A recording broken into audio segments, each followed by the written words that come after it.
Das war einmal ein alter Großvater und eine alte Großmutter. Und die hatte ein kleines Mädchen gehabt, die Masche. Da ist einmal bei die Masche ein paar Meter gekommen und wollte mit ihr in den Wald gehen vor Erdbeeren und vor Blumen lesen.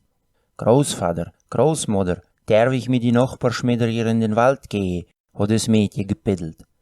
Da haben die Großeltern geantwortet. Du darfst gehen, aber pass auf, dass du uns nicht verloren gehst, verlier dich nicht und bleib immer schön beim Tropf. Wo die Mädel hier dann im Wald waren, da haben sie alles gesammelt, was man im Wald so vor Essen finden konnte, und haben es bei sich alles in die Kerbe hinein. Die Masche war über einmal so in Zug, die ist immer von einem Bämje bis zum anderen Bämje, von einem Pischje bis zum anderen Pischje, und ist immer weiter weg von die anderen Mädel hier, und immer weiter in den Wald neu. Bis die Masche dann plötzlich gemerkt hat, dass er ganz alleinig war in dem großen Wald. Da hat sie angefangen, nach die anderen Mädel hier zu rufen und hat immer zu helle laut gekriegt. So laut, dass er vom Kreischen ganz heisch geworden ist. Das hat auch alles nix genutzt.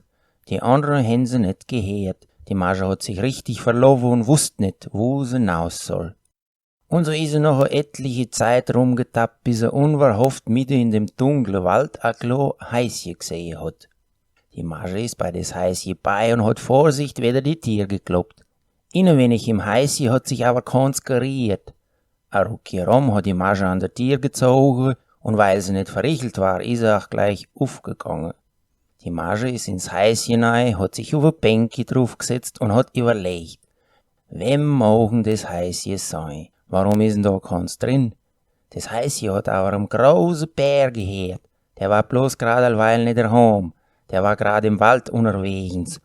Und wo der Bär so gegen und heimgekommen ist, da hat er die Masche bei sich im Haus gesehen und hat sich arg gefragt und hat auch gleich gesagt. Na sowas, so ein Mädchen hab ich mir schon immer gewünscht. Dich werde ich nicht mehr weglassen. Du wirst jetzt für mich das Äpfel hitzen, wirst für mich das Essen kochen, wirst mir Unterhose waschen und wirst gucken, dass mein Haus immer schön aufgeräumt ist und sauber ist. Wo die Masche sowas gehört hat, da war sie ganz traurig geworden, aber man konnte nichts machen. Von da an hat die Masche beim Bär gelebt und hat auch alles gemacht, was der Bär von ihr verlangt hat. Der Bär hat sich am Tag immerzu im Wald rumgetrieben und jeden Morgen, ehe er aus dem Haus ist, da hat er jedes Mal zu dem Mädchen gesagt, was er alles im Haus schaffen muss und dass er gar nicht daran denken soll, von dem wegzulaufen. Und wenn sie doch versuchen wird, auszureisen, da wird er sie so und so auffinden und wird sie dann fressen. Die Masche hat sich vor dem Bär arg gefärcht, und aber doch hat sie sich immer so Gedanken gemacht, wie man vom Bär ausreisen kennt. Die hat nämlich bald die Heimkrankheit gekriegt und muss die ganze Zeit an der ihre Großeltern denken. Und jedes Mal, wenn sie aus dem Häuschen hinaus ist und daran gedenkt hat, wegzulaufen, da wusste sie dann nicht, wo sie hin soll. Und Frau hat da mitten in dem Wald konnte sie auch keins.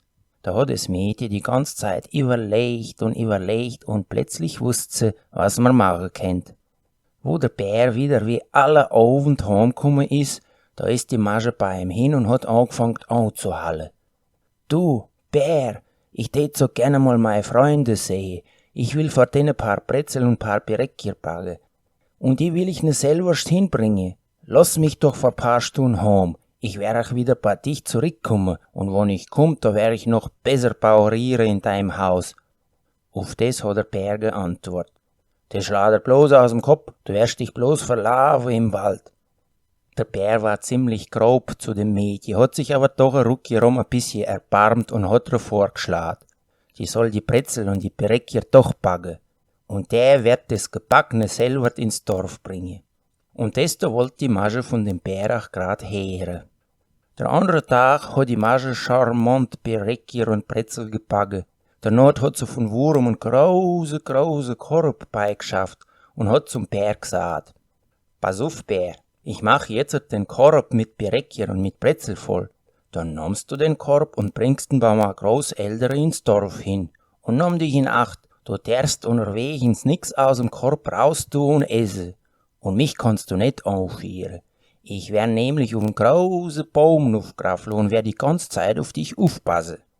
Na gut, hat der Bär ein bisschen ungeduldig und ein bisschen beleidigt geantwortet. Gib doch einmal den Korb her, ich will dein Brezel nicht. Das Mädchen hat aber zum Bär weiter gesagt. Du, Bär, eb du jetzt gleich loslaufst, geh doch einmal zuerst kurz aus dem Haus und guck mal, ob's da draußen nicht grad regnet tät. Der Bär hat auf das gehört und ist hinaus vor gucken, ob's regnet tät. Und in der Zeit, wo er draußen war, da hat sich die Masche in dem großen Korb versteckelt und hat die volle Schüssel mit Bärekier und Brezel bei sich auf den Berzel oben drauf gestellt. Wo der Bär wieder zurück war, da hat er gesehen, dass der Korb schon fertig in die Reihe gemacht war und hat ihn nach gleich bei sich auf den Bugel geschnallt. Danach ist er aus dem Haus hinaus und ist losgemarschiert ins Dorf, wo die Menschen wohnen. Da geht der Bär zwischen die Tonnenbäume, dann geht der Bär zwischen die Bergebäume, der Bär geht berg runter zu und sieht auf die rechte Seite, wie over die Vögel rumfliehen.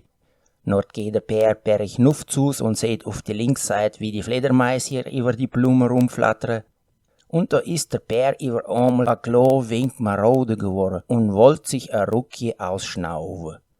Der ist stehen geblieben, hat den Korb aufs Gras abgestellt und hat laut gedenkt. Ich setz mich mal kurz hin und tu mal so ein Brezel essen. Sobald er aber das Maul zugemacht hat, da hat sich die Masche aus dem Korb gemeldet. Ich sitz ganz hoch und guck da hinten nach, du sollst nicht vergessen, du darfst kein Brezel essen. Geh ins Dorf bei die Leute und bring die Brezel hin noch heut. Da ist der Bär aber verschrocken und musst staunen über das gute Augenlicht von die Masche. Dann hat er sich besonnen, hat den Korb wieder aufgeschnallt auf den Bugel und ist weiter marschiert. Und da geht der Bär wieder berg runter zu, an die Hecke vorbei mit die Arschkitzel und an die Pisch vorbei mit die Mehlbeeren. Dort läuft er wieder berg nuff zu. Und da muss er immer mehr und immer mehr schwitzen. Und wo der Schwitz schon hinten am Bugel runtergelaufen ist, da wollte er sich auf so einen Stumpe hinsetzen, vor Ausruhe, und wollte auch so gern so ein Brezel essen. So wie er den Korb grad abgestellt hat, da hat er schon die Stimme von die Masche gehört. Ich sitz ganz hoch und guck da hinten nach, du sollst nicht vergessen, du darfst kein Brezel essen.